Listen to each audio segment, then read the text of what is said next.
సువార్త 14వ అధ్యాయము 15వ వచనం నుండి 24వ వచనం వరకు చదువుకున్నాము. నేను మొట్టమొదటిగా ఇంగ్లీష్లో చదువుతాను, తర్వాత తెలుగులో చదువుతారు. యోహాను సువార్త 14వ అధ్యాయము 15వ వచనం నుండి 24వ వచనము. If you love me, you will keep my commandments, and I will ask the Father, and he will give you another helper to be with you forever, even the Spirit of truth, whom the world cannot receive, because it neither sees him nor knows him. You know him, for he dwells with you and will be in you. I will not leave you as orphans, I will come to you. Yet a little while, and the world will see me no more. But you will see me, because I live, you also will live. In that day you will know that I am in my Father, and you in me, and I in you. Whoever has my commandment and keeps them, he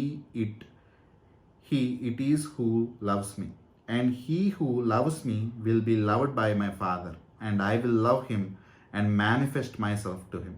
Judas, not Iscariot, said to him, Lord, how is it that you will manifest yourself to us and not to the world?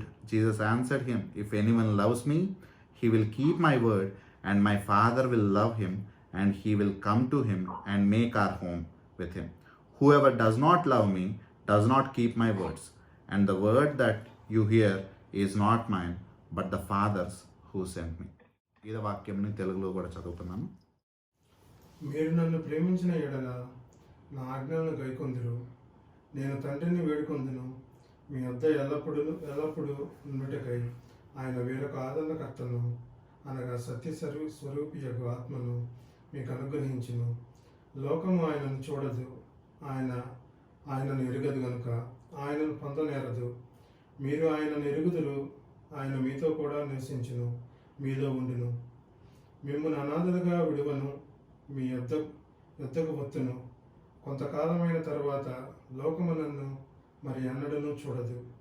అయితే మీరు నన్ను చూతురు, నేను జీవించుచున్నాను కనుక మీరును జీవింతురు.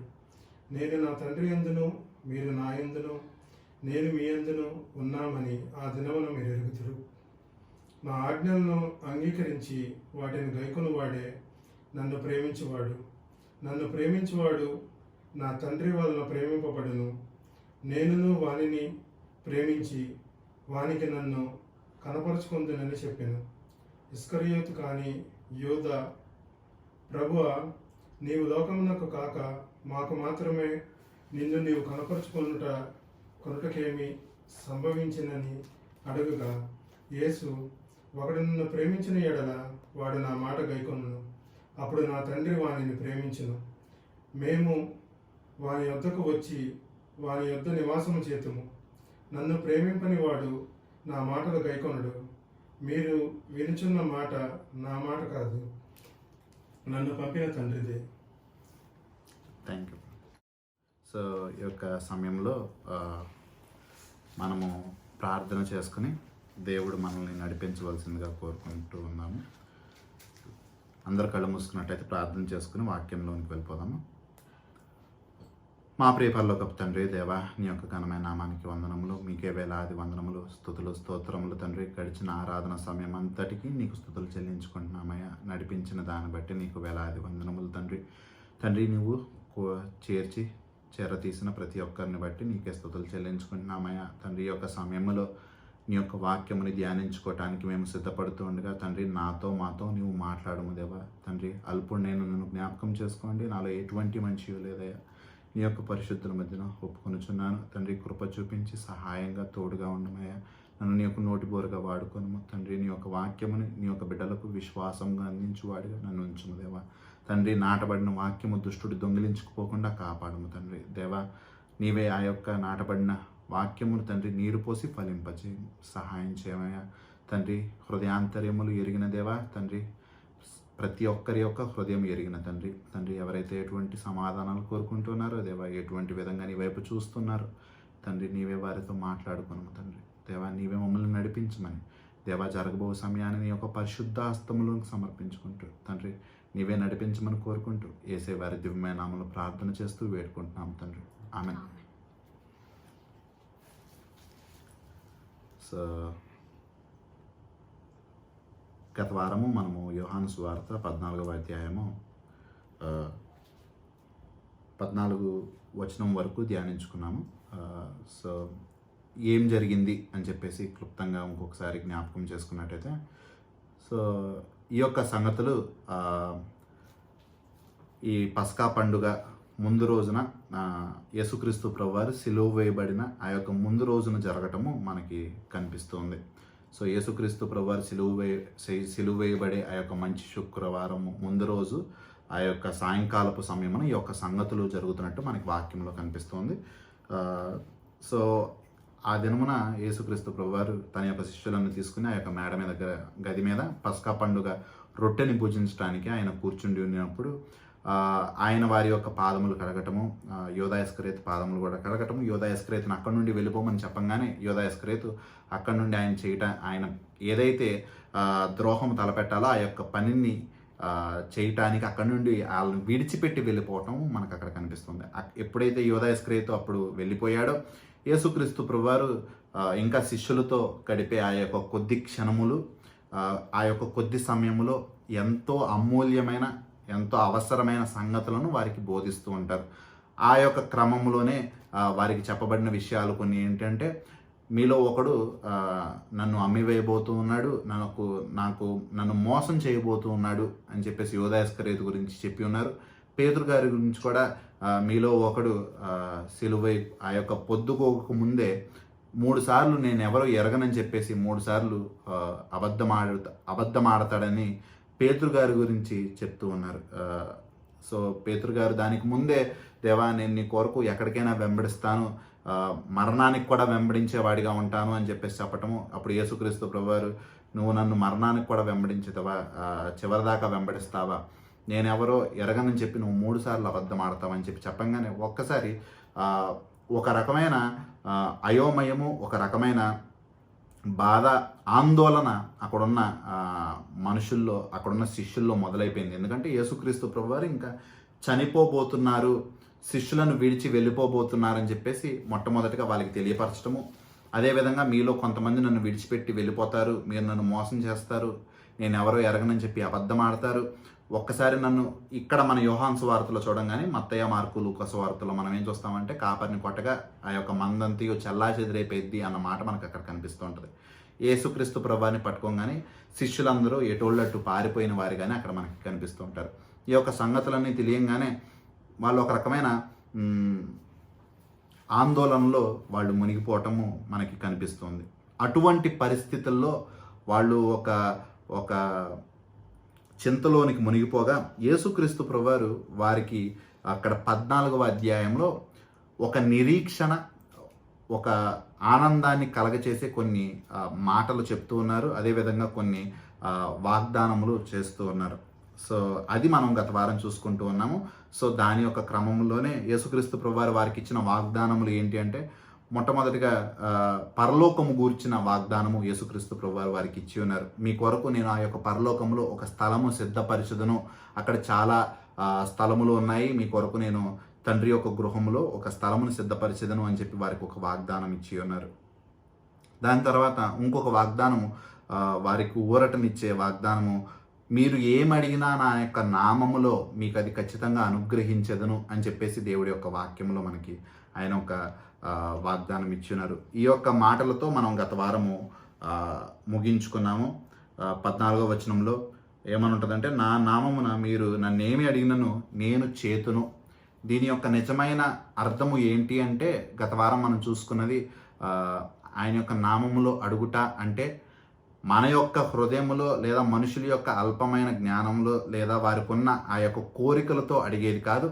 వాక్యములో స్పష్టంగా దేవుని యొక్క చిత్తానుసారంగా మనం ఏమి అడిగినాను ఖచ్చితంగా ఆయన మనకి అనుగ్రహిస్తాడు అన్న వాక్యంలో మనకు ఉంటుంది. యేసుక్రీస్తు ప్రభువారే మనకు పెద్ద ఉదాహరణగా ఉంటున్నారు. ఆ యొక్క గెత్సెమనే వనంలో ఆయన ప్రార్థన చేసే వేళ, ఇఫ్ ఇట్ ఈస్ దైన్ విల్, ఇది నీ యొక్క చిత్తమైతే ఈ యొక్క కప్ ఆఫ్ సఫరింగ్, ఈ యొక్క ఉగ్రత పాత్రని నా నుండి తీసివేయము అని చెప్పేసి అక్కడ ప్రార్థన చేస్తూ ఉంటారు. Not by my will but ఆయన నీ యొక్క చిత్త ప్రకారం, నా చిత్త ప్రకారం కాదు, నీ చిత్త ప్రకారం ఆయన మనకు ఒక మాదిరిని చూపించారు ప్రార్థన చేసే విధంగా. మనకి ఏది కోరిక కలిగితే ఆ యొక్క కోరిక ప్రకారంగా మనం చేయటం కాదు, దేవుని యొక్క చిత్త ప్రకారంగా ప్రార్థన చేయాలన్నది గత వారం మనం చూసుకుంటూ ఉన్నాము. సో ఈ యొక్క దినం ఆ యొక్క 15వ వచనం నుండి కూడా మనం చూసుకోబోతున్నాము. ఈ వాగ్దానాలతో కలిపి ఇంకొన్ని వాగ్దానాలు దేవుడు ఆ యొక్క నిజమైన శిష్యులు, ఎవరైతే అబద్ధపు శిష్యుడైన యోధా ఇస్కరియోతు వారిని విడిచిపెట్టి వెళ్ళిపోయాడో, 3.5 ఏళ్ల పాటు యేసుక్రీస్తు ప్రభువాన్ని వెంబడించి ఆయన వాక్యం వింటూ ఆయన చేసిన అద్భుత కార్యములు చూసి ఇంకా ఆయన మరణించబోతూ ఉండగా దొరికిన అవకాశంలో ఎంతో కొంత డబ్బులు చేసుకోవటానికి ఆయన విడిచిపెట్టి వెళ్ళిపోయిన ఆ యొక్క యోధా ఇస్కరియోతు ఉంటూ ఉండగా, నిజమైన శిష్యులు ఉంటూ ఉండగా వారికి ఇవ్వబడుతున్న వాగ్దానములు ఇక్కడ కనిపిస్తున్నాయి. సో ఇన్ని వాగ్దానములు మనకు కనిపిస్తూ ఉండగా మనకొచ్చే ప్రశ్న ఏంటంటే, ఈ వాగ్దానములు ఎవరికి చెందుతాయి? ఇందాకే చెప్పుకుంటూ ఉన్నాము, నిజమైన శిష్యులకు చెందుతాయి. మరి ఆ యొక్క నిజమైన శిష్యులు, నిజమైన విశ్వాసులు అంటే ఎవరు? నిజమైన క్రైస్తవులు అంటే ఎవరు? 15వ వచనం, మీరు నన్ను ప్రేమించిన ఎడల నా ఆజ్ఞలు గైకొందురు. ఎవరా యొక్క నిజమైన శిష్యులు అంటే? నిజమైన శిష్యులు అంటే నిజముగా యేసుక్రీస్తు ప్రభువారిని ప్రేమించేవారు, ఆయన యొక్క ఆజ్ఞలను గైకొనేవారు. చాలామంది ఈ లోకంలో మనం చూసినట్టయితే క్రైస్తవుల్లో ఎంతోమంది మేము దేవుణ్ణి ప్రేమిస్తున్నామని చెప్తూ ఉంటారు. నామమాత్రపు క్రైస్తవులు అదే మాట చెప్తూ ఉంటారు, అబద్ధపు విశ్వాసులు అదే చెప్తూ ఉంటారు, నిజమైన విశ్వాసులు కూడా అదే మాట చెప్తూ ఉంటారు. కానీ వ్యత్యాసం ఏంటి, తేడా ఎక్కడ వచ్చిందంటే, నిజమైన విశ్వాసులు ఆయన యొక్క ఆజ్ఞలు గైకొనే వారిగా ఉంటూ ఉంటారు. ఆయన యొక్క ఆజ్ఞలు వీరికి ఎలా తెలుసు? మనకి ఆ యొక్క దేవాతి దేవుడు ఇచ్చిన గ్రంథము ఈ యొక్క బైబిల్ గ్రంథము. ఈ యొక్క బైబిల్ గ్రంథంలో చెప్పినట్టు నడుచుకునేవారు, వారి యొక్క జీవితాన్ని లోకం పోకడ అనుసరించకుండా వాక్యానుసారంగా జీవించేవారు నిజమైన క్రైస్తవులుగా మనకి కనిపిస్తూ ఉన్నారు, నిజమైన విశ్వాసులుగా కనిపిస్తూ ఉన్నారు. సో నిజమైన విశ్వాసులు, అబద్ధపు విశ్వాసులు ఉంటారా అంటే, మనము ఎన్నోసార్లు వాక్య భాగంలో మనం చూసుకుంటూ ఉన్నాము. నిజమైన విశ్వాసులు ఉంటారు, అబద్ధపు విశ్వాసులు ఉంటారు, నిజమైన బోధకులు ఉంటారు, అబద్ధపు బోధకులు ఉంటారు. గొర్రె చర్మము కప్పుకొని ఆ యొక్క తోడేళ్ళు అంత్యదినముల్లో మన మధ్యన ఉంటూ ఉంటారు. సో జాగ్రత్తగా ఉండాలి. టెస్ట్ ఎవ్రీ స్పిరిట్, ప్రతి ఒక్కరిని శోధించమని చెప్పి వాక్యము మనకి నేర్పిస్తూ ఉంది. సో జాగ్రత్త పడవలసిన పరిస్థితి. మనల్ని మనం మోసం చేసుకోకూడదు, మన యొక్క ఆత్మని మన చేతులారా నాశనం చేసుకోకూడదు, కనుక జాగ్రత్తగా ఉండాల్సిన అవసరం ఉంది. ఎందుకంటే నిజమైన విశ్వాసులు ఉన్నారు, అబద్ధపు విశ్వాసులు కూడా ఉంటారా అంటే, మనకున్న పెద్ద ఒక ఉదాహరణ ఏంటి అంటే, మత్తయి సువార్త 7వ అధ్యాయము 22వ వచనంలో 23వ వచనం మనం ఒకసారి చదివినట్టయితే, Matthews gospel 7th chapter 22nd and 23rd verse. ఆ దినమందు అనేకులు నన్ను చూచి ప్రభువా మేము నీ నామందు ప్రవచింపలేదా, నీ నామమందు దయ్యాలను వెళ్ళగొట్టలేదా, నీ నామమున అనేకమైన అద్భుతములు చేయలేదా అని చెప్పుదురు. 23, అప్పుడు నేను మిమ్మును ఎన్నడూ ఎరుగును, అక్రమము చేయువారులారా నా యొద్ద నుండి పొండని వారితో చెప్పుదును. ఒక రకంగా భయము కలిగించే సంగతులు కదా. యేసుక్రీస్తు ప్రభువారి యొక్క నామములో దయ్యాలు వెళ్ళగొట్టడం ఏంటి, యేసుక్రీస్తు ప్రభువారి యొక్క నామములో అద్భుత కార్యములు జరిపించటము, యేసుక్రీస్తు ప్రభువారి యొక్క నామములో ప్రవచించటము, బోధించటము. మనకి మాటలు చూసినప్పుడు స్పష్టంగా అర్థమవుతుంది, నిజమైన విశ్వాసులు, అబద్ధపు విశ్వాసులు ఉంటూ ఉంటారు. అటువంటి విధంగా అబద్ధపు విశ్వాసులు ఉన్నట్టయితే, నిజంగా మారు మనసు లేకుండా, రక్షణ లేకుండా, దేవుడి యందు ఆ యొక్క క్రొత్త జీవితము మొదలు పెట్టకుండా జీవించేవారిగా, కేవలము నామమాత్రము క్రైస్తవులుగా, లేకపోతే ఆ యొక్క గొరచర్మం కప్పుకున్న తోడేళ్ళ వల్లే దేవుడి యొక్క నామాన్ని ఉపయోగించుకున్న అంత్య దినముల్లో దేవుడు వారికి చెప్పే మాట, అక్రమం చేయవారులారా నీవెవరో నేను ఎరగను, అక్రమం చేయవారులారా నా యొద్ద నుండి పొండి అని చెప్పి అక్కడ దేవుడు చెప్పేవాడిగా ఉంటూ ఉన్నాడు. సో దీన్ని బట్టి మనకు అర్థమవుతుంది ప్రియులారా, there is a difference between true Christian and false Christian. చూశారు కదా, ఇక్కడ యోధా ఇస్కరియోతు అబద్ధపు విశ్వాసిగా ఉంటూ ఉన్నాడు, యేసుక్రీస్తు ప్రభువుని కూడా వెంబడించి ఉన్నాడు. కానీ చివరిగా యేసుక్రీస్తు ప్రభువారిని డబ్బుల కొరకు అమ్మి వేసేవాడిగా ఉంటున్నాడు. మనకి యోహాను సువార్త 6వ అధ్యాయము 66వ వచనంలో కూడా మనం చూస్తూ ఉంటాము. యేసుక్రీస్తు ప్రభువారు వారందరికీ 20,000కు పైగా ఉన్న జనులు, 5,000 మంది పురుషులు, వారందరికీ ఆహారము వారికి అందించగా ఒక్కసారిగా దేవుడు వారికి అద్భుత కార్యం చేసినప్పుడు 20,000 మంది జనం వచ్చారు. ఒక్కసారి దేవుడు వారికి బోధించడం మొదలు పెట్టంగానే అక్కడున్న వాళ్ళందరూ వెళ్ళిపోయారు. మిగిలింది 12, అందులో ఒకడు దొంగ యూదా ఇస్కరియోతు. 20,000కు పైగా జనులు దేవుని వెంబడించి అబద్ధపు విశ్వాసులుగా వచ్చి ఉన్నారు. మిగిలినది నిజమైన వారు, ఇరుకైన మార్గం గుండా వెళ్ళేవారు 11 మందే. మిగిలింది 12 మంది అయినా అందులో ఒకడు దొంగ యూదా ఇస్కరియోతు. మిగిలింది 11 మంది. సో జాగ్రత్త పడవలసిన పరిస్థితులు ఇక్కడ కనిపిస్తూ ఉన్నాయి ప్రియులారా. అందుకని దేవుడు ఇంకొకసారి జ్ఞాపకం చేస్తూ ఉన్నాడు, ఎవరు నిజంగా ప్రేమించేవాడు, మీరు నన్ను ప్రేమించిన ఎడల నా ఆజ్ఞలను గైకొందురు. వెరీ ఇంపార్టెంట్ కదా. దేవుణ్ణి ప్రేమించటము అని చెప్పటం కాదు, ఆ ప్రేమ మన యొక్క క్రియల్లో కనపడాలి. అలా అని చెప్పి క్రియల ద్వారా విశ్వాసం వచ్చిద్దా? క్రియలు మన యొక్క నీతి కార్యములు మురికి గుడ్డల వంటివి అని చెప్పేసి యెషయా గ్రంథంలో మనకి రాయబడి ఉంది. Our righteous deeds are filthy rags. మరి అవి మురికి గుడ్డలుగా ఉండగా మరి నీతి ఏ విధంగా ఆపాదించబడింది? యేసుక్రీస్తు ప్రభువారి యందు విశ్వాసం ఉంచుట ద్వారా, మారు మనసు పొందుట ద్వారా, రక్షింపబడుట ద్వారా. సో 15వ వచనంలో ఇదే మాటని మనకి యేసుక్రీస్తు ప్రభువారు ఇంకో 3 సార్లు చెప్పటము, దాన్నే మళ్ళీ మళ్ళీ రిపీట్ చేయటము మనకి కనిపిస్తూ ఉంటుంది. చూడండి ఒకసారి 21 నుండి 23 చదవండి, 24 కూడా. 21 నుండి 24, యోహాను సువార్త 14వ అధ్యాయం 21 నుండి 24. నా ఆజ్ఞలను అంగీకరించి వాటిని గైకొనువాడే నన్ను ప్రేమించువాడు నా తండ్రి వలన ప్రేమింపబడును. నేనును వాణ్ణి ప్రేమించి వానిని నన్ను కనబరుచుకొందునని చెప్పును. ఇస్కరియోతు కాని యూదా, ప్రభువా, నీవు లోకమునకు కాక మాకు మాత్రమే నిన్ను నీవు కనబరుచుకొనుకేమి సంభవించెనని అడుగగా యేసు, ఒకడు నన్ను ప్రేమించిన ఎడల వాడు నా మాట గైకొనును. సో ఈ యొక్క మాటలు మనం చూసుకున్నట్టయితే 21లో, 22లో, 23లో స్పష్టంగా 15వ వచనాన్ని మళ్ళీ చెప్పటము మనకు అక్కడ కనిపిస్తుంది.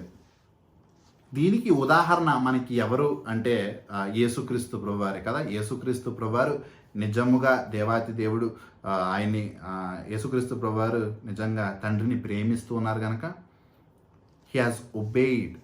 ఆయన నిజముగా తండ్రికి లోబడి ఈ యొక్క లోకంలో ఆయన జీవిస్తూ ఉన్నారు. నిజంగా ప్రేమించినట్టయితే లోబడి జీవిస్తూ ఉంటాము. యేసుక్రీస్తు ప్రభువారు ఏ విధంగా తండ్రిని ప్రేమించి ఉన్నాడో అదేవిధంగా తండ్రికి లోబడి యొక్క లోకంలో జీవిస్తూ ఉండి ఉన్నారు.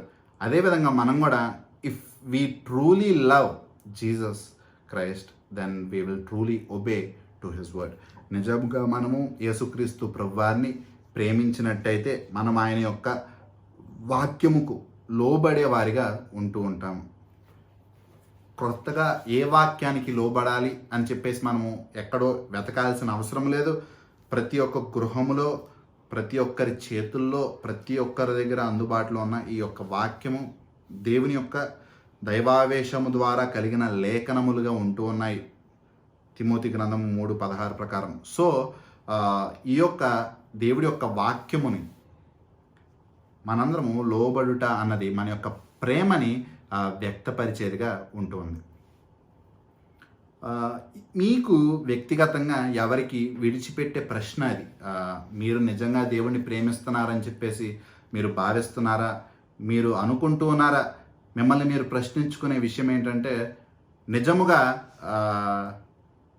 నేను దేవుడి యొక్క వాక్యానికి లోబడుతూ ఉన్నానా, లేదా ప్రేమిస్తున్నానని నోటి మాటల్లో చెప్తున్నాను, క్రియల రూపంలో నన్ను నేను దేవుని కంటే ఎక్కువగా ప్రేమిస్తూ దేవుడి వాక్యానికి లోబడకుండా నాకు నచ్చినట్టు, నాకు నచ్చిన విధముగా ఈ లోకం పోకడ అనుసరిస్తూ నేత్రాశలు, శరీరేచ్ఛలు, జీవపు డంబము కొరకు జీవిస్తున్నావు అన్నట్టయితే జాగ్రత్త పడుడి.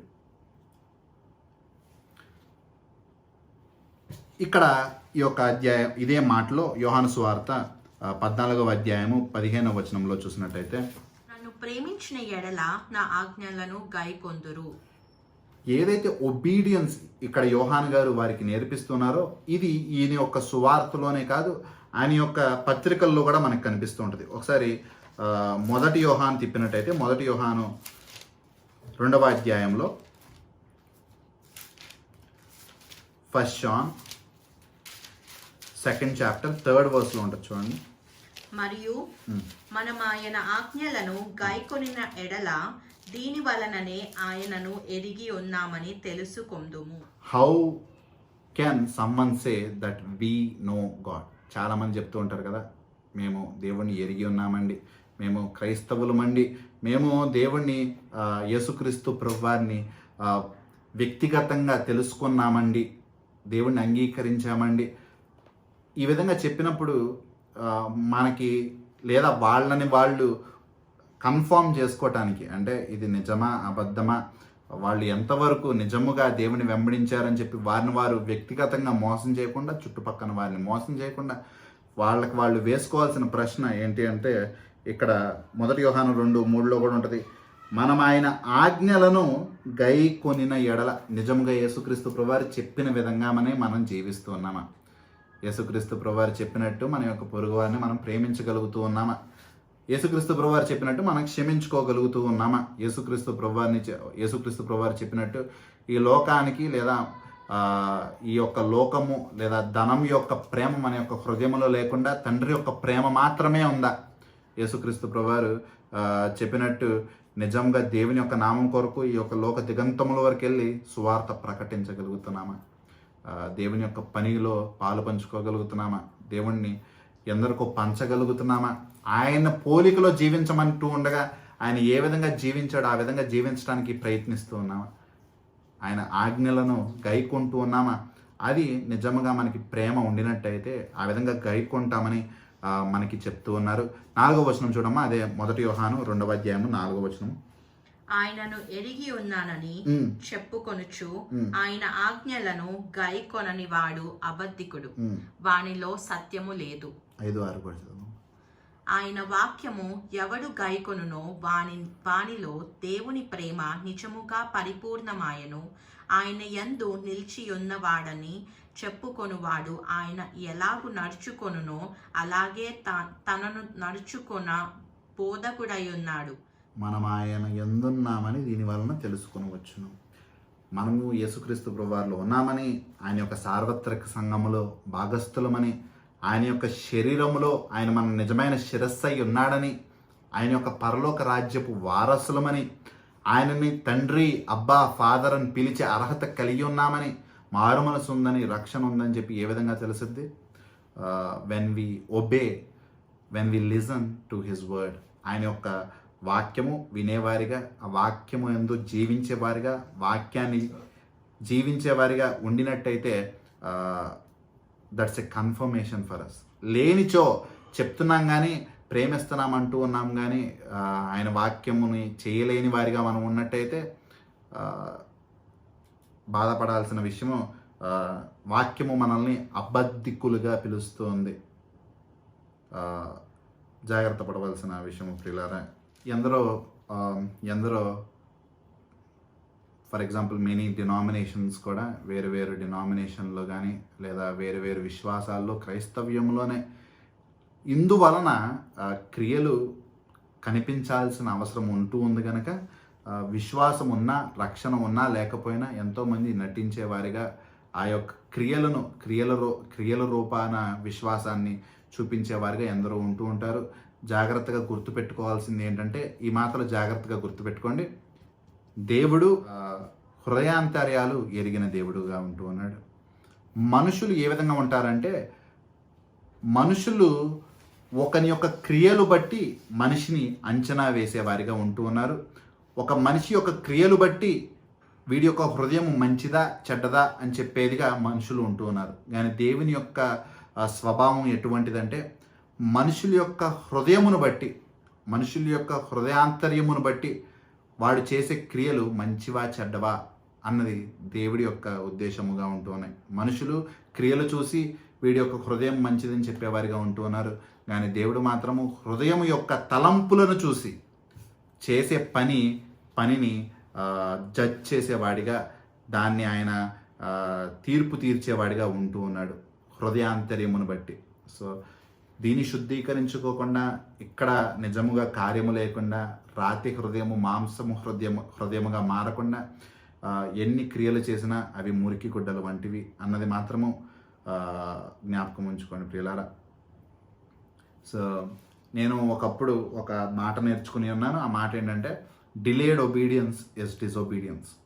ఆలస్యముగా లోబడుట కూడా లోబడకపోవటంతో సమానము అని చెప్పి నేర్చుకుంటూ ఉన్నాను. దేవుడి యొక్క వాక్యము మనల్ని గద్దించినప్పుడు, దేవుడి యొక్క వాక్యము మనతో మాట్లాడినప్పుడు, దేవుడు మనల్ని హెచ్చరించినప్పుడు, పరిశుద్ధాత్మ దేవుడు గద్దించినప్పుడు, పరిశుద్ధాత్మ దేవుడిని పొందకపోయి ఉంటే, మారు మనసు లేకపోయి ఉంటే, మనస్సాక్షి ఏదైతే ఉందో అది గద్దించినప్పుడైనా లోబడకుండా ఉండటము, లేదా ఇవాళ కాదు రేపు దేవుడి యొక్క వాక్యము మనల్ని రమ్మంటుంది, దేవుడు మనల్ని పిలుస్తున్నాడు, ఇవాళ కాదులే తర్వాత చూద్దాంలే రేపు చూద్దాంలే అని చెప్పి జీవించటం కూడా లోబడకుండా ఉండటానికి పోలి ఉంది ప్రియులారా. అది జాగ్రత్త పడుడి. సో ఈ యొక్క 15వ వచనముని ఎంత ప్రాముఖ్యమైనదో జ్ఞాపకం చేసుకుంటూ ఉన్నాము. 15వ వచనము మళ్ళీ జ్ఞాపకం చేస్తూ ఉన్నాను. మీరు నన్ను ప్రేమించిన ఎడల నా ఆజ్ఞలు గైకొందురు. నిజమైన విశ్వాసులకు అబద్ధపు విశ్వాసులకు వ్యత్యాసము తీసుకొచ్చే వాక్య భాగముగా ఇది ఉంటుంది. గొర్రెలకు మేకలకు అంత్యదినమున దేవుడు గొర్రెలను మేకలతో వేరుపరిచేవాడిగా ఉంటూ ఉన్నాడు. ఆ యొక్క రాతి నేల మీద కట్టుకునే గృహముగా లేదా ఇసుక మీద కట్టుకునే ఇల్లుగా వేరుపరిచేదిగా ఈ యొక్క వాక్య భాగం ఉంటూ ఉంది. సో ఏ వైపు ఉంటామన్నది, ఎటువైపు నిలుస్తామన్నది, ఏ రాయి మీదో ఇసుక మీదో మన యొక్క విశ్వాసాన్ని కట్టుకుంటున్నామన్నది జాగ్రత్తగా గమనించాల్సిన వాక్య భాగము. నిజముగా దేవుడి యొక్క వాక్యాన్ని గైకొంటూ ఉన్నామా? దేవుడు చెప్పినట్టు చేయగలుగుతూ ఉన్నామా? ఆ ప్రేమ మనకి ఉన్నదా? దేవుడు చెప్పింది చేయాలంటే ప్రేమ ఉండాలి ఆయన మీద. ఆయన నిజమైన ప్రేమ ఉంటూ ఉందా? లేదా బయటికి మాత్రమే చెప్తున్నామా ప్రేమిస్తున్నామని? మనల్ని మనము తగ్గించుకోలేకపోతున్నాము, మనల్ని మనము దేవుడి నామం కొరకు జీవించలేకపోతున్నాము, కానీ దేవుణ్ణి ప్రేమిస్తున్నాము అంటము అబద్ధంతో సమానమని చెప్పి వాక్యం చెప్తుంది. సో 16-17 మనం ఏం చూస్తామంటే, there is a promise that is being made for to the disciples. ఆ యొక్క శిష్యులకు ఒక వాగ్దానం యేసుక్రీస్తు ప్రవరిస్తున్నారు. అదేంటంటే presence of the Holi spirit. ఆ పరిశుద్ధాత్మ దేవుని యొక్క సన్నిధి మీకు తోడుగా ఉండిద్ది అని చెప్పి వారికి ఒక వాగ్దానం ఇస్తున్నారు. తర్వాత మనం చదువుకోబోయే ఆ యొక్క భాగంలో 18వ వచనం నుండి మిగిలిన 24వ వచనంలో మనము we see the promise of Jesus Christ presence. యేసుక్రీస్తు ప్రభువారి యొక్క సన్నిధి కూడా, ఆ యొక్క హెవెన్లీ ఫాదర్ పరలోక తండ్రి యొక్క సన్నిధి కూడా మనకి తోడుగా ఉండిద్ది అని చెప్పేసి వచ్చే వారం ధ్యానించుకోబోయే వాక్య భాగంలో ఉంటుంటుంది. సో ఈ వారమున పరిశుద్ధాత్మ దేవుని యొక్క సన్నిధి మనకి తోడుగా ఉండిద్ది అని చెప్పేసి చూసుకోబోతున్నాము. So it's a very complex thing to understand. నిజంగా ఇదొక కష్టతరంగా అనిపించే వాక్య భాగమే. ఎందుకంటే త్రిత్వమైన ఏకత్వమైన దేవుణ్ణి వర్ణించటము మనుషులకి అసాధ్యము. ఎందరో మనుషులు ప్రయత్నించారు దాన్ని అర్థం చేసుకోవడానికి. త్రిత్వములో ఏకత్వమైన దేవుణ్ణి అర్థం చేసుకోవడానికి ఎందరో ప్రయత్నించారు, కానీ అది అసాధ్యము. మనుషుల యొక్క మేధస్సు, మనుషుల యొక్క జ్ఞానము దేవుణ్ణి బంధించే అంత శక్తివంతమైనది కాదు. మనం అల్పులుగా ఉంటూ ఉన్నాము. ఆయన్ని మనం గ్రహించుకునే అంత శక్తి మనకు లేదు. పొరపాటున ఆయన్ని మనం గ్రహించుకున్నట్టయితే మన యొక్క మేధస్సు, మన యొక్క జ్ఞానము ఈ లోక సంబంధమైనది కనుక దానికి ఇంగ్లీష్లో ఒక పదం ఉంటుంది, యాంథ్రోపోమార్ఫిజం. యాంథ్రోపోమార్ఫిజం అంటే మనుష్యుని పోలి ఊహించుకోవటము కదా. మనుషులు ఈ లోకంలో చూస్తే ఎన్నో విశ్వాసాల్లో మనం చూస్తూ ఉంటాము. మనుషులు దేవుని ఏ విధంగా ఊహించుకుంటారు? మనిషి వలె ఊహించుకుంటారు, మనిషి పోలికలోనే ఊహించుకుంటారు. మనుషుడు ఏ విధంగా ఉంటాడో అదే విధంగా. ఎందుకంటే మనకి పరలోక సంబంధమైన ఆలోచనలు లేవు కనుక, పరలోకానికి మనం వెళ్ళలేదు కనుక, అటువంటి జ్ఞానం మనకు లేదు కనుక, మనం చూడలేదు కనుక, మనం నిమిత్త మాత్రులం కనుక మనుషులన్నీ మనం చూసాం కనుక దేవుడు కూడా మనిషి పోలికలోనే ఉంటాడు అని చెప్పి ఊహించుకునే నిమిత్తమైన జ్ఞానంగా మనది ఉంటూ ఉంది. దాన్ని ఆంథ్రోపోమార్ఫిజం అంటూ ఉంటారు. నిజంగా మనం చూసినట్టయితే యేసుక్రీస్తు ప్రభువారే కాదు, దేవుని యొక్క వాక్యములో స్పష్టంగా నిర్గమాకాండము 20వ అధ్యాయంలో పైన ఆకాశం అందేనా కానీ, కింద భూమి అందేనా కానీ, దాని కింద ఉన్న నీటి అందేనా కానీ ఏ రూపమును పూజించద్దు అని చెప్పి దేవుడు వాక్యం స్పష్టంగా చెప్తూ ఉన్న, ఇంకా ఎన్నో గృహాల్లో మనం చూస్తూ ఉంటాము ఎన్నో విగ్రహాలను లేదా యేసుక్రీస్తు ప్రభువారి యొక్క చిత్రపటాలనైనా దాని సైతము అటువంటి రూపాలని పూజించేవారుగా, మనుషులు చేసిన దాన్ని పూజించేవారుగా ఉంటూ ఉంటారు. యేసుక్రీస్తు దేవాతి దేవుడు ఆత్మరూపేణ ఉంటూ ఉన్నారని చెప్పి వాక్యం స్పష్టంగా చెప్తుంది. త్రిత్వంలో ఏకత్వమైన దేవుడిగా ఉంటూ ఉన్నారని చెప్పి స్పష్టంగా చెప్పబడుతుంది. సో ఏ రూపానికి పూజించగలము? ఆత్మ రూపము అంటే ఎవరైనా ఇక్కడ ఉన్నవాళ్ళు వర్ణించగలరా? సో అందుకే మనకి యోహాను 4లో ఉంటుంది, దేవుడు ఆత్మ కనుక ఆయన ఆరాధించువారు ఆత్మతోనూ సత్యముతోనూ ఆరాధించమని చెప్పి మనకు చెప్పబడుతూ ఉంటుంది. సో ఆయనకి ఒక రూపాన్ని ఆపాదించడము లేదా ఆయనకి ఏ విధంగా ఉంటారని చెప్పేసి మనుషులుగా మనము నిర్ణయించుకోవటము, అది మనుషుల యొక్క అజ్ఞానంగా కనిపిస్తూ ఉంటుంది. సో జాగ్రత్త పడవలసిన విషయం ప్రియులారా. సో ఇక్కడ వారికి ఒక పరిశుద్ధాత్మ దేవుణ్ణి వారికి తోడుగా ఉంటాడని చెప్పి వారికి ఒక వాగ్దానముని మనకి 16వ వచనంలో కనిపిస్తోంది. చదువుదాం చూడండి. నేను తండ్రిని వేడుకొందును, నీ యొద్ద ఎల్లప్పుడూ నుండుటకై ఆయన వేరొక ఆదరణకర్తను అనగా సత్యస్వరూపియగు ఆత్మను మీకు అనుగ్రహించును. సో యేసుక్రీస్తు ప్రభువారు చెప్తూ ఉన్నారు, ఆయన తండ్రిని అడుగుతూ ఉండగా ఆయన మీకు సత్యస్వరూపియగు ఆదరణకర్తయగు ఆత్మని మీకు అనుగ్రహించును అని చెప్పేసి అక్కడ గొప్ప వాగ్దానం మనకు కనిపిస్తుంది. ఈ యొక్క వచనంలో ఆ త్రిత్వమైన ఏకత్వమైన దేవుని యొక్క మాటలు మనకి కనిపిస్తూ ఉంటాయి. చూడండి, ఇందులో మనకి 3 వ్యక్తులు కనిపిస్తూ ఉంటారు. 3 ఎవరెవరు? నేను అనగా కుమారుడైన యేసుక్రీస్తు ప్రభువారు, తండ్రిని అనగా ఆ యొక్క పరలోక తండ్రిని, హెవెన్లీ ఫాదర్, తర్వాత మీ యొద్ద ఎల్లప్పుడూ నుండుటకై ఆయన వేరొక ఆదరణకర్తను అనగా స్వరూపియకు ఆత్మను అనగా పరిశుద్ధాత్మను. ఇక్కడ ఇదే వచనంలో మనకి 3 కనిపిస్తున్నారు వేరువేరుగా. యేసుక్రీస్తు ప్రభువారు, కుమారుడు, తండ్రి, పరిశుద్ధాత్మ దేవుడు. సో 3 మనకి త్రిత్వమైన ఏకత్వమైన దేవునిగా ఈ యొక్క వచనములో మనకి కనిపిస్తున్నారు. సో త్రిత్వమైన ఏకత్వమైన దేవుడు అని చెప్పి ఎవరు నిర్ణయించారంటే మనము నిర్ణయించుకున్నది కాదు. మనకి దేవుడు ఎంతవరకు బయలుపరిచాడో అంతటి వరకే మనము ఆయన యొక్క వాక్యాన్ని గైకొని జీవించాల్సిన అవసరం ఉంటూ ఉండగా మనం అంతవరకు అంగీకరించి ఆ విధంగా త్రిత్వమైన ఏకత్వమైన దేవుడు అని చెప్పి మనం పిలుచుకుంటున్నాము. త్రిత్వము అని చెప్పి మనకి దేవుడు త్రిత్వము అనే పదం ఎక్కడ ఉపయోగించి చెప్పలేదు, కానీ ఇటువంటి వచనములు మనకి ఎన్నో చోట్ల యేసుక్రీస్తు ప్రభువారు మనకి చెప్తున్నారు. ఇంకొక ఉదాహరణ మనం చూసుకున్నట్టయితే ఆ యొక్క మత్తయి సువార్త 28వ అధ్యాయము ఆఖరిలో కూడా మనం చూసుకుంటూ ఉంటాం. తండ్రి యొక్క నామమున, కుమారుని యొక్క నామమున, పరిశుద్ధాత్మ యొక్క నామమున మీరు ఈ యొక్క శిష్యులనుగా చేయుడి, బాప్తీసముని ఇయ్యుడి అని చెప్పేసి మనకి మత్తయి 28 ఆఖరిలో కనిపిస్తూ ఉంటుంది. సో దీని ప్రకారంగా మనకి దేవుడు వాక్యము ద్వారా బయలుపరిచినది ఏంటి అంటే తండ్రి, కుమార, పరిశుద్ధాత్మ దేవుడు వేరుగా ఉంటున్నారు కానీ ఒకటిగా ఉంటున్నారు. That's the beautiful concept of Trinity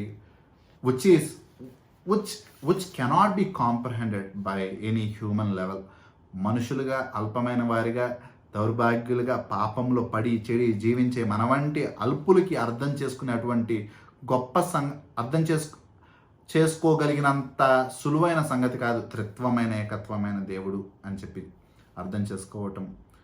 even for that sake రేపు పరలోకానికి వెళ్ళిన తర్వాత కూడా మనందరం మరణించి మారు మనసు పొందుకుని ఈ లోకంలో మరణించినట్టయితే రేపు దేవుని యొక్క ఎదుట మనం జీవించినా కూడా మనం దేవుళ్ళుగా ఎప్పటికీ మారలేమో.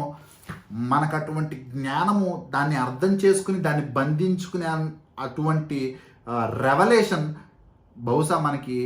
బహుశా ఎప్పటికీ దొరకకపోవచ్చు. ఎందుకంటే మనము మనుషులుగానే ఉంటూ ఉన్నాము, మరణించినా కానీ మనము మనుషులుగా దేవుణ్ణి దేవదూతల వలె ఆరాధించుకుంటూ నిత్యము పరిశుద్ధుడు పరిశుద్ధుడు పరిశుద్ధుడు అని చెప్పి కొనియాడటానికి తప్పితే మన మన యొక్క మేధస్సు గ్రహించుకునే అంత శక్తి, ఆ యొక్క త్రిత్వంని అర్థం చేసుకునేంత శక్తి మనకి లేదు. ఆయన మనకి బయలుపరిచినది మాత్రమే మనము విశ్వాసం ద్వారా గ్రహించుకోగలం. సో ఇక్కడ మనకి ఒక మాట కనిపిస్తూ ఉంటుంది. ఈ యొక్క 16వ వచనంలో నేను తండ్రిని వేడుకొందును. ఇక్కడ ఆయన మన కొరకు వేడుకునే వారిగా కనిపిస్తున్నారు. యేసుక్రీస్తు ప్రభువారు ఆయన్ని హీఈస్ ఎ గ్రేట్ ఇంటర్సెసర్, అంటే మన కొరకు ఆయన వేడుకునేవారిగా, మన కొరకు ఆయన విన్నప ప్రార్థనలు చేసేవాడిగా దేవుడు అక్కడ కనిపిస్తూ ఉంటాడు. అది మనకి రోమియోలు 8వ అధ్యాయము 34వ వచనంలో కూడా ఒక మాటలు రాయబడి ఉంటాయి. చూడండి, రోమియోల గ్రంథము 8వ అధ్యాయము 34వ వచనము. శిక్ష విధించు వాడెవడు? చనిపోయిన క్రీస్తేసే. అంతేకాదు మృతులలో నుండి లేచువాడును దేవుని కుడిపాశమున ఉన్నవాడును మన కొరకు విజ్ఞాపనము కూడా చేయువాడును ఆయనే. మన కొరకు విజ్ఞాపనము చేయువాడు యేసుక్రీస్తు ప్రభువారిగా ఉంటున్నారు. ఇప్పుడు కూడా ఆయన దేవుని యొక్క తండ్రి యొక్క కుడిపాశమును ఉండి మన కొరకు విజ్ఞాపనము చేయువాడిగా ఆయన ఉంటూ ఉన్నారు. దాని తర్వాత మాటలు చూడండి. మీ యొద్ద ఎల్లప్పుడూ నుండుటకై ఆయన వేరొక ఆదరణకర్తను. ఇక్కడ ఈ మాటని జాగ్రత్తగా గమనించండి. వేరొక అంటే ఇంకొక ఆదరణకర్తను మీకు పంపబోతూ ఉన్నాడని. జనరల్గా వేరొక అన్న తెలుగు పదానికి అది గ్రీకు భాషలో నుండి తర్జుమా చేయబడేటప్పుడు గ్రీకు భాషలో దానికి ఉపయోగించిన పదములు గ్రీకు భాషలో 2 ఉన్నాయి. ఏంటి అంటే ఒకటి హెటరోస్, ఇంకోటి అలోస్. హెటిరోస్ అండ్ అలోస్. హెటిరోస్ అంటే ఇంకొక వేరే జాతికి సంబంధించింది, వేరే గుణముకి సంబంధించింది అని చెప్పేసి అర్థం వస్తూ ఉంటుంది. అలోస్ అంటే వేరొకటి కానీ ఒకటే జాతికి సంబంధించింది, ఒకటే గుణము కలిగినది అని చెప్పేసి అర్థము వస్తూ ఉంటుంది. మనకి చూసినట్టయితే ఇక్కడ ఉపయోగించిన మాట ఆలోస్ అంటే వేరొకటి కానీ ఒకటే గుణము కలిగినది అని చెప్పేసి మనకి ఈ యొక్క పదం యొక్క అర్థం కనిపిస్తుంది. ఇంకోటి ఏంటి, ఆ హెటిరోస్ అనేది ఎక్కడ ఉపయోగించారు అంటే వేరొక గుణము కలిగింది అన్న మాట మనకి గలతీలు 1వ అధ్యాయంలో మనకి ఆ మాట ఉంటూ ఉంటుంది. చూడండి, గలతీలు 1లో ఏమనుంటుందంటే, మీరు అంగీకరించిన సువార్త గాక మరి ఒకటి ఎవడైనను మీకు ప్రకటించిన ఎడల వాడు శాపగ్రస్తుడవును కాక. యేసుక్రీస్తు ప్రభువారి గురించి కాక వేరొక యేసుక్రీస్తు ప్రభువారి గురించి ఎవరైనా చెప్పినట్టయితే, ఈ రోజుల్లో యాక్చువల్లీ చాలామంది అదే పని చేస్తున్నారు. నిజమైన యేసుక్రీస్తు ప్రభువారి గురించి కాకుండా వేరొక యేసుక్రీస్తు ప్రభువారి గురించి వారి యొక్క ఊహల్లో నుంచి వచ్చిన లేదా వారి యొక్క ఆశ స్వార్థపు బుద్ధిలో నుంచి వచ్చిన వేరొక యేసుక్రీస్తు ప్రభువారి గురించి యేసు గురించి వాళ్ళు బోధిస్తున్నారు. సో ఇటువంటి విధంగా వేరొక సువార్త ఎవడైనా మీకు ప్రకటించిన ఎడల వాడు శాపగ్రస్తుడు అవును గాక. సో బోధించు వారికి కూడా బోధించు పని కానీ లేదా దేవుని యొక్క పని చేయుట కానీ ఎంతో ఎంతో శ్రద్ధతో భయభక్తులతో చేయవలసిన పనిగా కనిపిస్తుంది. So that's actually A warning even to me. So అది ఒక హెచ్చరికగా కనిపిస్తుంది. ఎందుకంటే బోధించేవారు ఎందరినో ప్రభావితం చేసేవారిగా ఉంటూ ఉండగా నిజమైన బోధ ఎందరినో నిజమైన వాక్యం వినుట వలన నిజమైన విశ్వాసము ఎందరికో కలుగుతూ ఉంటుంది. వినుట వలన విశ్వాసం అని చెప్పి వాక్యం ఉంటుంది. కానీ అబద్ధపు బోధ వల్ల ఎంతోమంది నిజమైన విశ్వాసము నుండి నిజమైన వాక్యంలో నుండి తప్పిపోయేవారిగా తొట్టిల్లిపోయేవారిగా దేవుడి నుండి దూరం అయిపోయేవారిగా జీవిస్తూ ఉన్నారు. అటువంటి వారి గురించి చెప్పబడుతుంది. వాడు శాపగ్రస్తుడు అవును గాక. ఇక్కడ మనకి ఒక మాట ఉండిద్ది కదా, మీరు అంగీకరించిన సువార్త గాక మరి ఒక్కటి అంటే యేసుక్రీస్తు ప్రభువారు గురించి చెప్తూ అదే నామం ఉంది కానీ వేరొక గుణము గురించి చెప్తూ ఉంటే అనదర్ ఆఫ్ డిఫరెంట్ కైండ్, హెటరోస్ అన్న పదం ఇక్కడ ఉపయోగించబడుతుంది. కానీ ఇక్కడ పరిశుద్ధాత్మ దేవుని గురించి చెప్పబడుతున్నప్పుడు మాత్రము వాడిన మాట ఏంటంటే అలోస్ అంటే వేరొకటి, వ్యత్యాసమైనది కానీ ఒకటే రకమైనది, ఒకటే గుణము కలిగినది అని చెప్పేసి ఇక్కడ చెప్పబడుతుంది. ఎందుకంటే దేవుడు త్రిత్వమైన ఏకత్వమైన దేవుడు కనుక, ఒకటే చిత్తము కలిగిన దేవాతి దేవుడు కనుక, మనుషుల వల్లే వేరువేరుగా ఆలోచించేవాడిగా కాక 3 yet in 1. మీ యొద్ద ఎల్లప్పుడూ నుండుటకై, ఎల్లప్పుడూ అన్న పదం చూసారా, ఇటర్నల్లీ, ఫర్ ఎవర్. పరిశుద్ధాత్మ దేవుడు ఈ లోకంలోనికి ఆ యొక్క అపోస్తల కార్యాలు 2వ అధ్యాయంలో ఆయన ఒక్కసారి ఇయ్యబడిన తర్వాత, ఆయన దిగి వచ్చిన తర్వాత, he is with us for ever. ఆయన మనతో నిత్యము ఉండబోతున్నాడు. యేసుక్రీస్తు ప్రభువారు మనుష్య రూపాయన ఈ లోకంలో 33.5 ఏళ్ళు సుమారుగా వచ్చి ఉండగా, 3.5 ఏళ్ల పాటు సుమారుగా శిష్యులతో పాటు ఉంటూ ఉండగా, ఆయన మళ్ళీ తిరిగి పరలోకానికి వెళ్ళుచుండగా, తిరిగి రానున్న రారాజుగా ఉంటూ ఉండగా, ఇటువంటి విధంగా పరిశుద్ధాత్మ దేవుడు ఆ యేసుక్రీస్తు ప్రభువారు వెళ్ళిన తర్వాత ఉండడు. కానీ పరిశుద్ధాత్మ దేవుడు అపోస్తల కార్యాలు 2వ అధ్యాయంలో ఇవ్వబడిన ఆ యొక్క పరిశుద్ధాత్మ దేవుడు ఈ దినముకి ఉంటూ ఉన్నారు. నిత్యత్వములో కూడా ఆ విధంగా మనకి తోడుగా ఉండబోతున్నాడని చెప్పేసి వాక్యంలో స్పష్టంగా మన కొరకు చెప్పబడుతుంది కదా.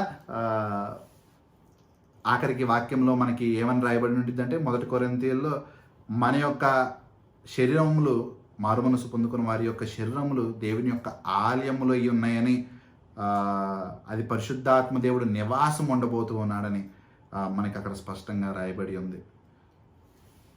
So he was been promised eternally, కొద్ది కాలం కాదు, కొంతకాలం కాదు, నిత్యత్వములో, శాశ్వతమైన కాలంలో ఆయన మనకు అనుగ్రహించబడుతూ ఉన్నాడు. ఆయన యొక్క సన్నిధి మనకు తోడుగా నిత్యమును ఉండబోతూ ఉంది అన్న మాటలు ఇక్కడ కనిపిస్తున్నాయి. తర్వాత ఆయన గురించి చెప్పబడుతున్న మాట, సత్యస్వరూపియగు. యేసుక్రీస్తు ప్రభువారు కూడా చెప్తూ ఉంటారు కదా, 14వ అధ్యాయం 6వ వచనంలో, నేనే మార్గము, నేనే సత్యము, నేనే జీవమై ఉన్నాము. ఆయన సత్య స్వరూపిగా ఉంటూ ఉన్నాడు. మనుష్యుడు కాదు గుండెములాడటానికి, ఆయన దేవాతి దేవునిగా, సత్య స్వరూపిగా, అత్రిత్వమైన ఏకత్వమైన దేవాతి దేవునిగా ఉంటూ ఉన్నారు. సో 17వ వచనం చూడండి. లోకము ఆయనను చూడదు, ఆయనను ఎరుగదు గనుక ఆయనను పొందనేరదు.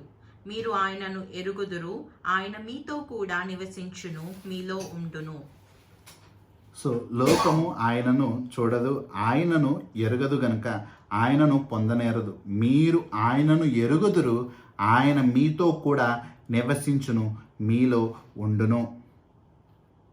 మీరు ఆయనను ఎరుగుదురు, ఆయన మీతో కూడా నివసించును, మీలో ఉండును అన్నది మనకి యేసుక్రీస్తు ప్రభువారు తర్వాత అపోస్తల కార్యాలు 2వ అధ్యాయంలో పరిశుద్ధాత్మ దేవుడు వచ్చి ఉండగా, ఆయన మన యొక్క శరీరములు అనే ఆలయములో నివసించబడుతూ ఉన్నాడని చెప్పేసి వాక్యము మనకి స్పష్టంగా చెప్పబడుతుంది కదా.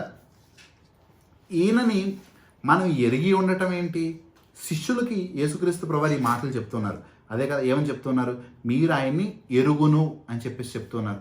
వీళ్ళు ఏ విధంగా ఎరుగుతారు అంటే, యేసుక్రీస్తు ప్రభువారితో వారు ఏ విధంగా ఈ లోకంలో ప్రయాణం చేశారో, యేసుక్రీస్తు ప్రభువారితో ఆ యొక్క ప్రయాణంలో he was always been accompanied with the Holi Spirit. యేసుక్రీస్తు ప్రభువారు ఈ లోకంలో ఆయన యొక్క జీవితంలో ఎన్నో విషయముల్లో పరిశుద్ధాత్మ దేవుడు ఆయనకి తోడుగా ఉంటూ ఉన్నారు. యేసుక్రీస్తు ప్రభువారు ఆయన ఈ లోకంలో జన్మించినప్పుడు మత్తయి సువార్త 1వ అధ్యాయము 18వ వచనములో, ఆమె పరిశుద్ధాత్మ వలన గర్భవతిగా ఉండెను అని చెప్పేసి మనకు కనిపిస్తుంది. By the power of Holy Spirit యేసుక్రీస్తు ప్రభువారు ఈ లోకంలో జన్మించారు.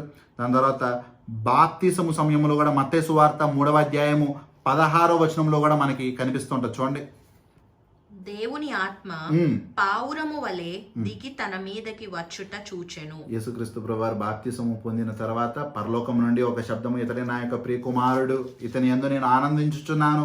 తర్వాత ఒక పావురము ఆయన మీదకి వచ్చి, అంటే పావురము రూపము కాదు, ఏ విధంగా పరిశుద్ధాత్మ దేవుడు పావురం వలె మారారు అని కాదు, ఒక పావురం ఏ విధంగా వచ్చి వాలిద్దో అదేవిధంగా పరిశుద్ధాత్మ దేవుడు ఆయన మీదకి వాలటము పావురం వలె అన్నది మాట అక్కడ మనకి కనిపిస్తూ ఉంటుంది.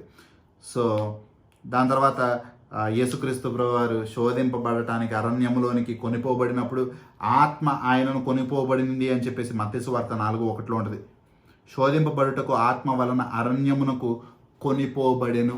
సో ఈ విధంగా యేసుక్రీస్తు ప్రభువారు పుట్టుకతో, తర్వాత బాప్తిసము సమయంలో, దాని తర్వాత అరణ్యములోనికి కొనిపోబడి ఆ విధంగా దుష్టుడి చేత శోధింపబడటానికి ఆయనకి తోడుగా ఉండి ఆయన్ని బలపరిచే ఆ యొక్క విధానంలో ప్రతి దాంట్లో పరిశుద్ధాత్మ దేవుడు తోడుగా ఉండటము మనకు కనిపిస్తుంది. యేసుక్రీస్తు ప్రభువారు ఈ లోకంలో ఎన్నో అద్భుత కార్యములు చేశారు. ఎన్నో అద్భుత కార్యములు చేసిన తర్వాత ఆయన ఒకసారి ఈ ఫరసీయులు, ఆ యొక్క అధికారులు, శాన్హెడ్రిన్ ఏదైతే ఉందో, యేసుక్రీస్తు ప్రభువారిని 12వ అధ్యాయము 24వ వచనంలో ఏమని అంటారంటే, దెయ్యములకు అధిపతి అయిన బెల్జుబేలు వలననే దెయ్యములను వెళ్ళగొట్టుచున్నాడు, కానీ మరి ఒకని వలన కాదండ్రి. సో వాళ్ళు బెల్జుబేలు అనే ఒక దెయ్యము యొక్క శక్తి ద్వారా యేసుక్రీస్తు ప్రభువారు అద్భుత కార్యములు చేస్తూ ఉన్నారని చెప్పేసి వాళ్ళు ఆ విధంగా ఆరోపిస్తారు యేసుక్రీస్తు ప్రభువారి మీద. అప్పుడు యేసుక్రీస్తు ప్రభువారు చెప్తారు, ఆయన చేసిన ప్రతి కార్యము పరిశుద్ధాత్మ దేవుని ద్వారానే చేసి ఉన్నారు. సో ఎవరికి వ్యతిరేకంగా పాపము చేసినా కానీ క్షమించబడే పాపముగానే ఉంటుంది, కానీ పరిశుద్ధాత్మ దేవునికి వ్యతిరేకంగా ఎవరైనా పాపము చేసినట్టయితే అది ఎన్నటికీ క్షమించబడదు. అది క్షమించరాని పాపము అని చెప్పేసి దేవుడు వారికి అక్కడ బయలుపరుస్తూ ఉంటారు. మత్తయి సువార్త 12వ అధ్యాయం 31వ వచనంలో చెప్తారు చూడండి. కాబట్టి నేను మీతో చెప్పుచున్నది ఏమనగా, మనుష్యులు చేయు ప్రతి పాపమును దూషణయు వారికి క్షమింపబడును, కానీ ఆత్మ విషయమైన దూషణకు పాప క్షమాపణ లేదు. యేసుక్రీస్తు ప్రభువారు చేస్తున్న ప్రతి ఒక్క కార్యములు పరిశుద్ధాత్మ దేవుని యొక్క కార్యములుగా ఉంటూ ఉండగా, ఆ యొక్క నడిపింపు, ఆ యొక్క శక్తి చేత జరుగుతూ ఉండగా, ఆయన తను చేసిన కార్యములన్నీ పరిశుద్ధాత్మ దేవునికి ఆ యొక్క ఆపాదిస్తూ ఉండగా, ఏ విధంగా అయితే వారు ఆరోపించి ఉన్నారో అది క్షమించరానిది అని చెప్పేసి యేసుక్రీస్తు ప్రభువారు అక్కడ తెలియపరుస్తున్నారు. సో ఇటువంటి విధంగా ఏదైతే యేసుక్రీస్తు ప్రభువారు చేస్తూ ఉన్నారో, ఆయన్ని వెంబడించిన ఆ యొక్క శిష్యులు ఆయన యొక్క జీవితాన్ని చూస్తూ ఉన్నారో, దాన్ని బట్టి యేసుక్రీస్తు ప్రభువారి యొక్క జీవిత విధానమును, యేసుక్రీస్తు ప్రభువారిని వెంబడించిన ఆయన యొక్క హృదయమును బట్టి యేసుక్రీస్తు ప్రభువారు ఇక్కడ చెప్తున్నారు, మీరు పరిశుద్ధాత్మ దేవుని కూడా ఎరిగి ఉన్నారు. Because they have observed and seen who the person of Jesus Christ is. యేసుక్రీస్తు ప్రభువారి యొక్క స్వభావం ఎరిగిన దేవాతి దేవుడు. వీరు ముగ్గురు వేరు, తండ్రి కుమార పరిశుద్ధాత్మ దేవుడు ముగ్గురు వేరైనా కానీ ఒకటే హృదయము, ఒకటే చిత్తము, ఒకటే స్వభావము కలిగిన వారిగా ఉంటూ ఉన్నారు. They perfectly agree and align each others will. So ఇక్కడతో ముగించుకున్నాము. సో వచ్చే వారము ఎటువంటి విధంగా తండ్రి యొక్క సన్నిధి, అదేవిధంగా కుమారుని యొక్క సన్నిధి మనకి ఎల్లప్పుడూ తోడుగా ఉండిద్ది అన్నది జ్ఞాపకం చేసుకుందాము. ఈ దినమున మనకి వాగ్దానం చేయబడింది, అక్కడ శిష్యులకి వాగ్దానం చేయబడిన మాటలు చూసినట్టయితే పరిశుద్ధాత్మ దేవుని యొక్క సన్నిధి తోడుగా ఉండును అన్న మాటలు మనకు అక్కడ కనిపిస్తూ ఉన్నాయి. So let's close and pray. ఇక్కడతో ముగించుకుని ఇంకా ప్రార్థన చేసుకుందాం పిల్లలు.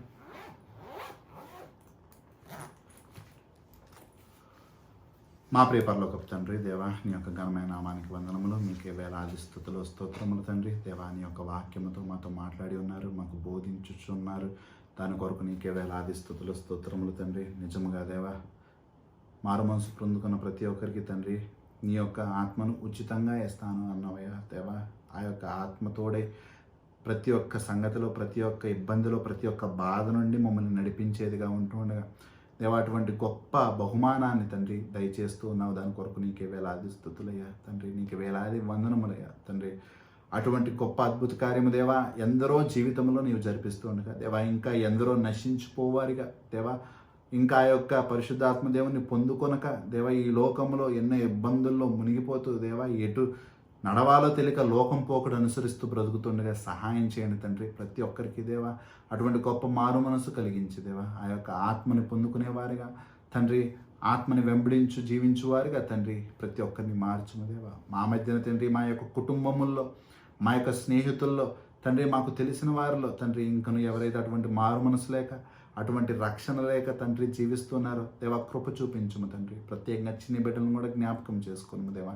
దేవా నీతో వాళ్ళటువంటి తండ్రి సంబంధాన్ని ఏర్పరచుకోవలసి ఉండగా, దేవా నిన్ను కలుసుకుని ఉండాల్సిన అవసరం ఉంటూ ఉండగా, దేవా నిన్ను తెలుసుకోవాల్సిన అవసరతలు ఉంటూ ఉండగా, దేవా నీవే వారిని నడిపించుకున్నాము తండ్రి. దేవా నిన్ను తెలుసుకునటానికి, దేవా నిన్ను హత్తుకోవటానికి అటువంటి అవకాశాన్ని దయచేయము దేవా. దేవా నిజముగా వారు నీ యొక్క నిజమైన విశ్వాసుల్లో తండ్రి వాళ్ళు పొందుపరచబడటానికి దేవా నీ యొక్క పరలోక వాసులుగా దేవా ఈ యొక్క లోకంలో ఆ యొక్క పరలోక సంబంధమైన సహోదరునిలుగా జీవించడానికి కృప చూపించము తండ్రి.